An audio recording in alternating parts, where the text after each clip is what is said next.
Welcome to the Church of Thomas. These are readings from Awakenings in an Age of Angels, and this chapter is called Parable of the Twins. There were two people born at the same time. They came from the same egg. God had cut them from the same piece of cloth. One was a leader, the other a follower. They grew and learned together into adulthood. One day, God came to them. He had a mission of mercy for them to perform. To do this mission, they needed to travel to a nearby state. It was the victims of a natural disaster, a flood, that they were told to go and aid. God laid all the travel equipment that they would need to arrive safely. They would be able to travel quickly and arrive in good condition. That was so they would be a source of help and not another victim in need of assistance. Then God departed. The followers started to pack the tools that were gifts of God that they would need. The leader ridiculed the follower, saying, "We must travel fast and light. We will leave right away." The follower tried to remind the leader that the equipment would be more help than hindrance.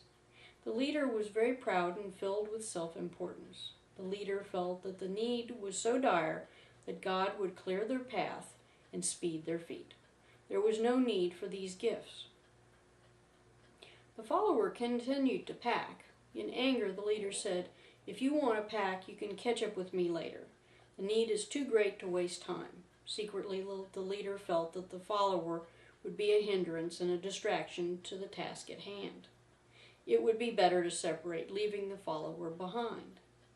When the follower looked up from packing, the follower saw the leader had already gone halfway across the field. With a cry of dismay, the follower jumped up, empty-handed, and ran to catch up with the quickly receding twin. First night it was cold. There was no blanket. They felt the icy wind together.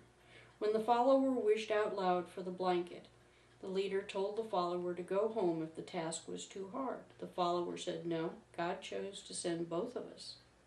The next morning, cold, stiff, and hungry, they headed out.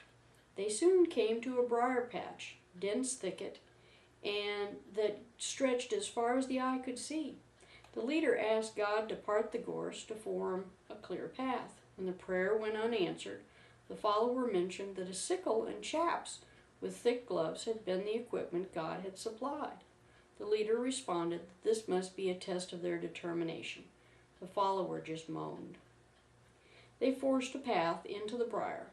The gorse cut and tore their clothes, and then their flesh.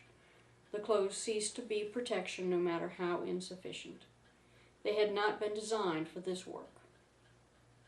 All day they pushed aside gorse. They untangled as much as they could and struggled through the rest. At the end of the day, with no strength left, they finally broke through. They promptly collapsed. They were cold, hungry, bleeding, and half naked. They were soon fast asleep, despite the shredded clothes letting the wind chill their skin. There were thorn tips embedded in their wounds, and they were covered in sweat, dirt, and plant spores from their ordeal. A fever took them in the night. As their pain grew, they huddled together. They had no water to ease their thirst from the fever or shelter to spare clothes. When the townsfolk found them, they were still huddled together. They were very ill. The townfolk that found them were the same people that had suffered the flood. In a few days, the twins recovered and started helping with the cleanup.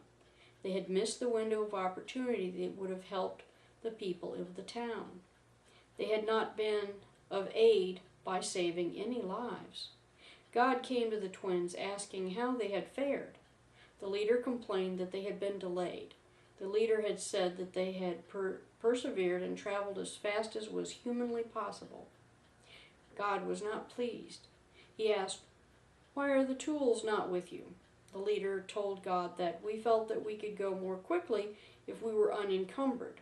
Then God asked, "If that were so, why were you not here to save lives, as I intended? Why did vital aid have to be used to help and heal you instead? I only gave tools when I know that they are needed, not for your comfort. The only tool that you took with you was the greatest, but it was also the most abused. The leader was very confused. The leader could not remember packing a single item from the pile of equipment that God had provided. The leader asked, "What tool do you mean?" This was what God had waited to hear. God said, "Your twin was by your side. They did not leave you, though it went against their better judgment. They endured pain and shared your ordeal. You only thought they were a hindrance. Didn't they warm you with their own body the first night and all the nights that followed? They did this out of love for you, unasked and unwanted." The leader was taken aback. After all, the leader had endured for God's sake. Didn't that ordeal deserve some measure of praise for the effort, for the self-sacrifice? God knew the mind of the leader. For the sake of the follower, God waited, because the twins were cut from the same egg, in the same bolt of cloth. The leader finally said in a defensive manner, "I told my twin to stay home while I went on ahead. I did not ask them to suffer with me. They should have seen my resolve and allowed me to go alone on my chosen path." God was deeply saddened at the lack of understanding from the leader. God said, "Your twin would have suffered far worse from imagining you in danger than to endure the hardships at your side. It is you that holds the shame for rejecting my gifts. You caused avoidable hardship to the one you should have cared for first. The love you withheld from your twin was also withheld from me.